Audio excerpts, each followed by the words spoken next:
Li Juntang knew the white figure was strong, but he never imagined he would be this strong.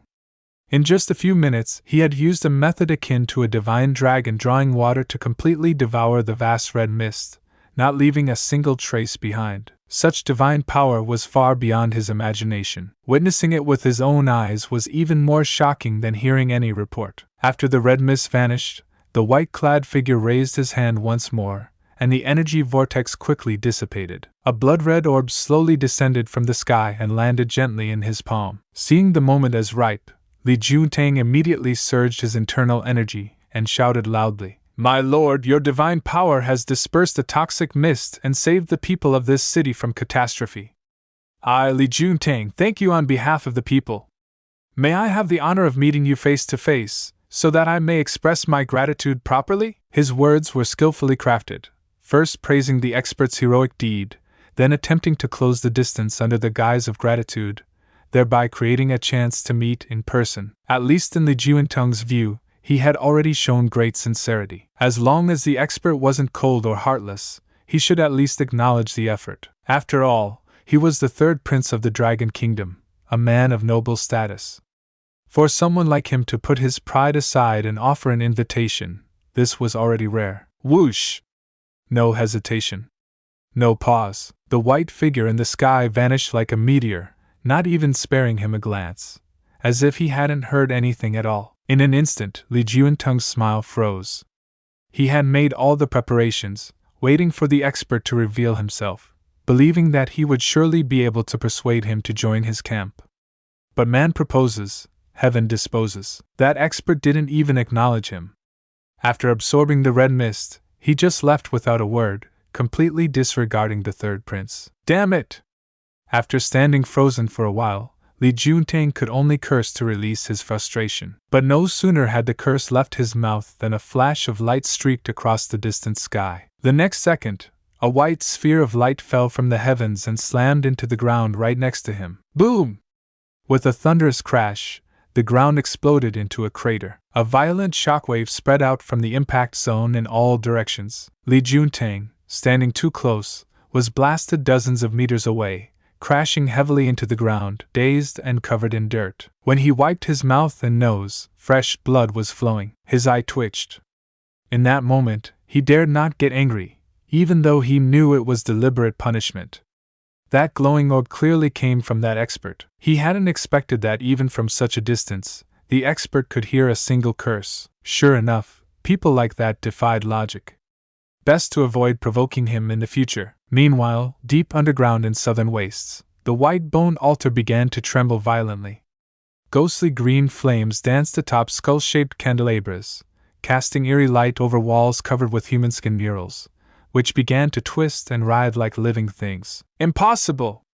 The WHITEBONE elder's withered fingers dug deeply into the bronze altar. Black blood seeped from under his fingernails and slithered through the altar's engravings, leaving behind corrosive marks on the ancient spell runes. The skull crown atop his head emitted a sharp buzzing, and the 9 embedded eyeballs began to weep bloody tears. This mist was infused with the resentment of 100,000 souls. How could it be? Before he could finish, the soul-suppressing bell in the center of the altar suddenly exploded, scattering shards of bronze like blades that carved web-like cracks into the stone walls. A skeletal old man, wrapped in bandages, slowly rose and stared at the black blood flowing on the ground with cloudy eyes. Suddenly, he extended a rot-covered tongue and licked his fingertip. "Elder, look closely. There's a trace of golden radiance in the blood essence. Whoever did this is not to be trifled with." The WHITEBONE elder's pupils shrank. He suddenly ripped open the bone armor on his chest. A still-beating human heart, embedded between his ribs, throbbed violently and shot a jet of black blood upward, striking the altar ceiling. "That power! It's the realm of an earthly immortal!" The elder roared and shattered his bone armor. From his emaciated chest sprouted countless pale white bone claws. "When did our bone sect offend such a supreme being? No, impossible!" Before he could finish, the sound of cracking bones echoed around him. His own skeleton began growing in reverse, his spine piercing through his back and forming bone spikes. "Send word! Recall all blood spider agents!" The WHITEBONE elder bellowed. Just then, the clanking of chains echoed from the depths. 12 cultists, cloaked in human skin, crawled forward on all fours. With each movement, blood seeped from beneath their robes, leaving behind grotesque trails. The lead cultist removed his hood, revealing a face half-rotted, half-regenerated, with maggots squirming in his hollow right eye. Elder, though the Red Mist plan has failed, we have still planted many corpse cocoons across southern wastes. We can continue the ritual, to summon the white-bone true god. His voice was sharp and shrill. Fool! The white-bone elder shot a bone spike straight through his chest, the dark chill instantly freezing his rotting flesh. With the earthly immortal guarding the mortal realm, even if we trigger the cocoons, there won't be enough blood sacrifice. The white-bone true god cannot be summoned. Elder, I may have a plan, one that could resolve our current crisis. It was the old man wrapped in bandages who spoke. Speak! The white-bone elder growled as he turned. The bandaged elder stepped close and began whispering into the white-bone elder's ear. And just can't accept it. This can't be the end yet. You promised to never leave, and now you're gone. Can't believe I can feel the world slipping away as you slowly fade from my everyday. You promised forever a love without end, but now I'm left broken, struggling to mend. I thought we were so tied, destined for a lifetime, love with no end, love with no end.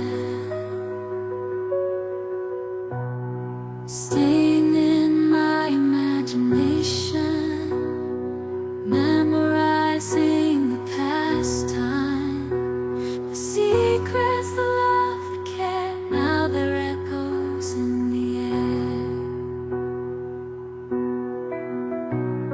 I still see your face in every place, feel your warmth, your gentle grace, but now there's just an empty space, and I'm lost in this endless chase. Keeping you in my heart, a piece of you I'll never let go. Though distance brings separation, in